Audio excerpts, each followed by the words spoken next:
তোমায় হৃদ মাঝারে রাখবো, ছেড়ে দেব না।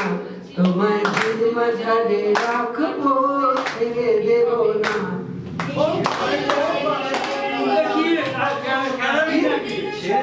ছেড়ে দিলে সোনার গৌর আর তো পাবো না, না, না, ছেড়ে দেব না।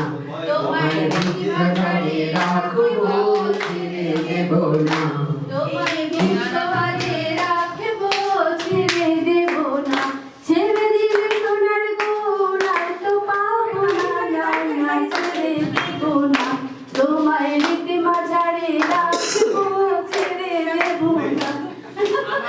নমস্কার। আজ 1 ফেব্রুয়ারি নিউ ভিশন নামের একটি ইউটিউব চ্যানেলের শুভ উদ্বোধন করলেন বিখ্যাত সঙ্গীত পরিচালক আমজাদ হোসেন। অনুষ্ঠানের মাধ্যমে নিউ ভিশনের প্রযোজনায় তৈরি প্রথম স্বল্প দৈর্ঘ্যের ছায়াছবি সে আসে নীরবে প্রদর্শিত হয় এবং এই ছবির সকল কলা কুশলীদেরকে স্মারক প্রদানের মাধ্যমে উৎসাহিত করা হয়।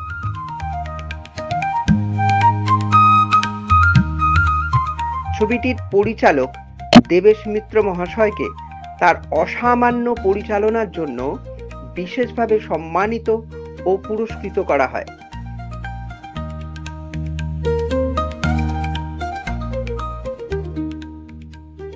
নিউ ভিশনের পক্ষ থেকে আগামী দিনগুলোতে আপনাদের সহযোগিতা ও সমর্থন আশা করছে। নমস্কার।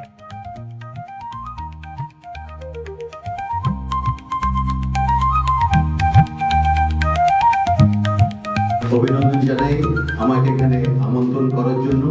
আমি খুব কৃতজ্ঞ। আমি 5 বছর আগে দেবেশ দার সঙ্গে আমার পরিচয় হয়েছিল। আমার বাড়িতে দেবেশ দা এসেছিলেন, অনেক এসেছিল।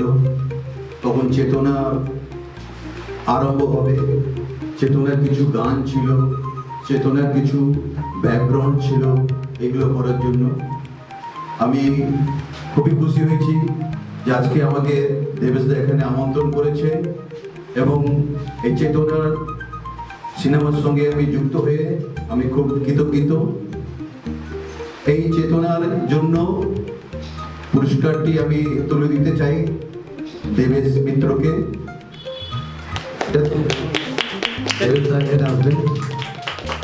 বেস্ট ডাইরেক্টর, খুব ভালো লেগেছে।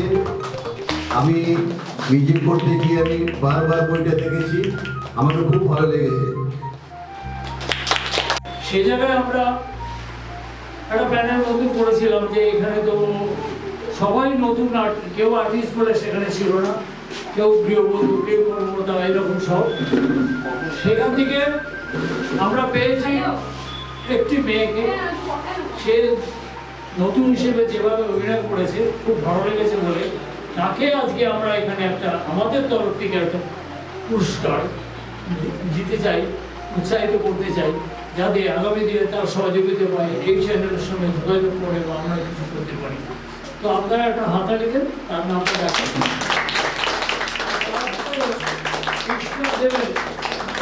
আমাদের বিখ্যাত সুরকার, প্লিজ আপনারা একটু শুনতে কথা বলেন। আমাদের সৌভাগ্য এমন একজন মানুষকে পেয়েছি এখানে। আর এখানে যারা বসে আছেন, একজন রত্না দাস আমাদের সঞ্চালক, ওনার সমাজে ওয়াকিবল নয় বেশি, আমি একটু বেশি ওয়াকিবল, তাই বলছি। সারা ভারত দাবিয়ে সাংবাদিকতা করেছে, কোনো চ্যানেল নেই, কোনো পত্রিকা নেই রত্না দাস যে সেখানে ছিল না, এবং ওয়ার্ল্ড রেকর্ডের টাইপের করে গেছে। তারপরে ওই যে যারা বসে রয়েছেন রত্না দাসের পাশে, কালীগঞ্জ থেকে এসছেন, অনেক অভিজ্ঞতা অভিনেত্রী। আমাকে একদিন বলেছিলেন আমি একটা ভালো কাজ করতে চাই, আপনার ঠিকানাটা পেয়েছি, আপনি যদি, আমি বললাম নিশ্চয়ই, আমরা ছোট্ট কাজ করি, ভালো কাজ করি। উনি এসেছেন কালীগঞ্জ থেকে ছুটে, ওনার জন্য একটা হত্যা করব। তারপরে যে করতে আসাম থেকে আসা আমার বন্ধু শুভঙ্কর রায়চৌধুরী, একজন সাহিত্যিক লেখক, হঠাৎ করে আমার পেছনে পড়ে গেল এবং আমার একটা গল্পকে শেখাবো। তারপর সব এই সেরা সে নীরবে যেটা দেখাবো সিনেমা, সেটা ওরে লেখা চিত্রনাট্য জানতো না, সংলাপ জানতো না, ওগুলো আমি লিখবো। লিখলো, তারপর বললো আমার একটা অনুরোধ আছে। বলে কি অনুরোধ? আমার মেয়েকে যদি দেন।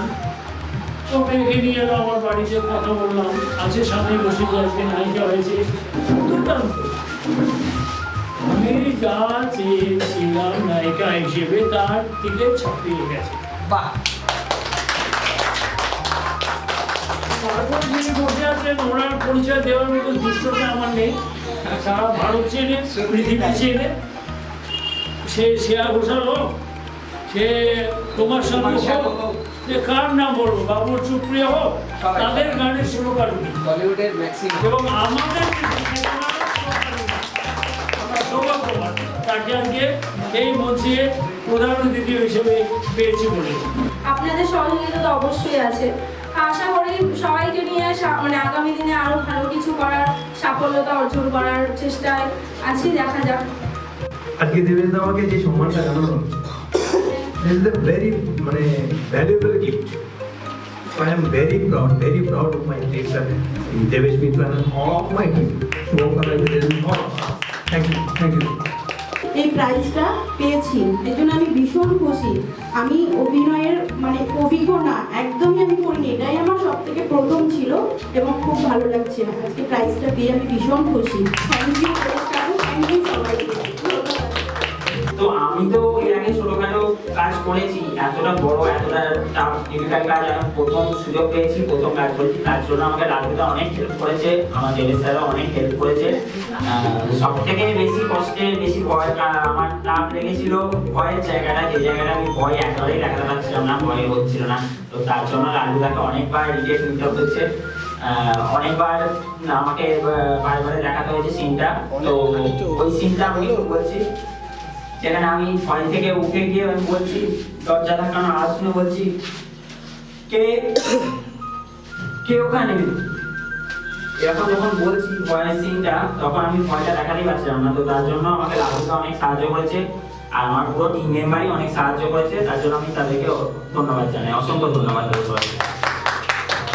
উন্নতি করতে পারি না, সারা ভারতবর্ষ দেখতে পারে যে বারাসাতে একটা জায়গা আছে, সেখানে যেন চন্দন সেটা দিয়ে সূর্যের মতো আলো ছড়িয়ে দিচ্ছে। এটাই আমার কাছে প্রার্থনা থাকবে। সবাইকে নমস্কার। নমস্কার, শুভ সন্ধ্যা। সকলকে আমার শুভেচ্ছা, ভালোবাসা এবং অভিনন্দন জানাচ্ছি। আজকের দিনটা সত্যি আমার জীবনে একটা স্মরণীয় দিন। কারণ আমি মূলত অ্যাকচুয়ালি সাহিত্য রচনা করি, ইংরেজি বাংলা কবিতা লিখি, বিভিন্ন দেশ বিদেশে সেসব ছাপানো হয়, কিন্তু কোনোদিন বিনোদন জগতে আসবো আমি ভাবতে পারিনি। আমি স্ক্রিপ্ট লিখবো বা আমি আমার কাহিনী, আমার গল্প সেটা সিনেমা চলচ্চিত্র হবে, সেটা আমার কল্পনার বাইরে ছিল, এবং আমি অভিনয় করবো সেটাও আমি ভাবিনি কখনো। সবটা all credit goes to Debesh দা। উনি আমাকে আমাকে অভিনয় কীভাবে করতে হবে বা স্ক্রিপ্টগুলো কীভাবে করতে হবে সেটা আমি শিখেছি। এবং আসলে ব্যাপারটা হচ্ছে দেবেশদা আমার পেছনে অনেকদিন ধরে লেগেছিল, অবশেষে আমাকে জালে আটকে দিয়েছে, ঠিক আছে? তা আটকে দিয়েছে, আমি আটকা তো ওখান থেকে বেরিয়ে আসতে পারিনি। তো অটোমেটিক এই শেয়ারসি নিরবেটা বইটা অভিনীত হয়েছে। আর শেয়ারসি নিরবের সম্পর্কে আমি বলি, এটা একটা ভৌত রোমান্টিক গল্প। এটা আমার জীবনে মানে কিছু সত্য ঘটনার উপর আধারিত, এবং এখানে অনেক গল্পকে অনেক কাটছাট করতে হয়েছে, যেহেতু আমাদের বাজেট কম, অনেক কাটছাট করতে হয়েছে, আবার কিছু শব্দকে পরিবর্তিত করতে হয়েছে সিনেমার সাথে। তো আমি বলি এই ঘটনার পেছনে প্রেক্ষাপটটা ছোট্ট একটা করে বলবো, বেশি বলবো না। আমি তখন কর্মসূচিতে আসামে লামডিং রেলের টাউনশিপে থাকতাম। তো ওখানে আমার রেল কোয়ার্টার ছিল, আমি একাই থাকতাম, আমার দোতলা কোয়ার্টার ছিল। তো ওখানে কয়েকটা ঘটনা হয়েছিল যেটা অস্বাভাবিক। যেমন একটা ছোট্ট একটা দুটো ঘটনা বলবো, বেশি বলবো না। একদিন আমি মানে ঘুমিয়ে পড়েছি, যথারীতি ঘুমিয়ে পড়েছি, ঘুমানো হয়ে গেছে, লাইটটা ডিম লাইটটা জ্বালানো ছিল। কখন আমি নীরবে বেরিয়ে গেছি ঘর ছেড়ে আমি নিজে জানি না কিভাবে আমি বেরিয়ে গেছি। অদ্ভুত কাণ্ড এটা, আমি আমার নিজের অভিজ্ঞতা থেকে বলছি।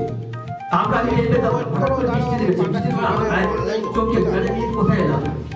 এরকম কিছু ঘটনা আমার জীবনে এসেছে। ওই শেয়ারসি নীরবের মধ্যে ওই ঘটনাগুলোকে আমি মানে করার চেষ্টা করেছি, সবটা করতে পারিনি যেহেতু আমাদের বাজেট কম। তবুও আপনাদের যদি ভালো লাগে তাহলে আমি মাথা পেতে নেবো আগামী দিনে আরো ভালো কিছু লেখা, আরো অনেক ভালো ভালো গল্প আছে আমার কাছে। মানে পুরস্কার পাওয়ারও যোগ্য। সেখানে হয়তো যদি ভবিষ্যতে সুযোগ সুবিধা হয় তাহলে আমি নিশ্চয়ই ইয়ে করবো। এবং দেবেশদা যখন আমার সঙ্গে আছে তখন আমার একটা বটবৃক্ষ আমি তৈরি করি। এই বটবৃক্ষ থাকলে আমার কোনো অসুবিধা নেই। সবাইকে শুভেচ্ছা, ভালোবাসা, অভিনন্দন জানিয়ে আমি আমার বক্তব্য শেষ করছি। ভালো থাকবেন, সুস্থ থাকবেন। সবাইকে আমার নমস্কার, ছোটদের ভালোবাসা। এখানে মানে প্রচুর জ্ঞানী গুণী মানুষ আছেন, তো তাদের মধ্যে আমি খুবই সামান্য একজন। তো আমাকে এটা দেওয়ার জন্য অবহিত হয়ে গেছি আমি। ওনাকে তার জন্য অসংখ্য ধন্যবাদ। তো আমার বিশেষ কিছু বলার নেই, তবে সবার সাথে আজকে যোগাযোগ হয়ে আমার খুব ভালো লাগছে। তো আমি চাই এটা আরও বেশি যেন এগিয়ে যায়। আর আমি খুব সামান্য কাজ করি, আমি বিশেষ মানে কিছু নাই, খুব সামান্য একজন মানুষ আমি একজন। যারা সবাইকে নমস্কার, আমার প্রণাম নেবেন। তো দেবেশ মিত্র আমার মামা হয়, তো আমি মামা বলেই ডাকি। তো চেতনা যে মুভিটা, এর পিছনে যে এত মানে খাটনিও করে হয়েছে সবাই, যে এত আমার ফার্স্ট টাইম, আমি ফার্স্ট টাইম, তো ওই ফার্স্ট টাইম আমি মানে ভয়ে ভয়ে একটা কোনো কিছু মামা বললো যে বিশেষ করে তো লাড্ডু দা, আমি লাড্ডু দা বলি, লাড্ডু দা তো আমাকে আরো বলছে হ্যাঁ এটা এরকম করলে ভালো হয়, ওটা ওরকম করলে ভালো হয়। মানে আমি ভাবতে পারিনি কখনো যে এরকম এইসব যে এত সাপোর্ট পাবো, এত সবার ভালোবাসা পাবো। তো সবাইকে ধন্যবাদ তার জন্য। আর আমাদের পুরো টিমটা, তাদেরকে ধন্যবাদ। আর আমি মামাকে বারবারই বলতাম, মামা মুভিটার কি হলো, মুভিটা 3-4 বছর কেটে গেল, মামা মুভিটার কি হলো। তো মানে মুভিটা আজকে এই ব্যানারটা থেকে এত খুশি হচ্ছে, একদম আনন্দ লাগছে, তো বলে বোঝানো যাবে না। তো খুব ভালো, আমরা সবাই একসঙ্গে খুব কাজ করেছি এবং আরো কাজ করবো। তো সবাইকে আমার নমস্কার।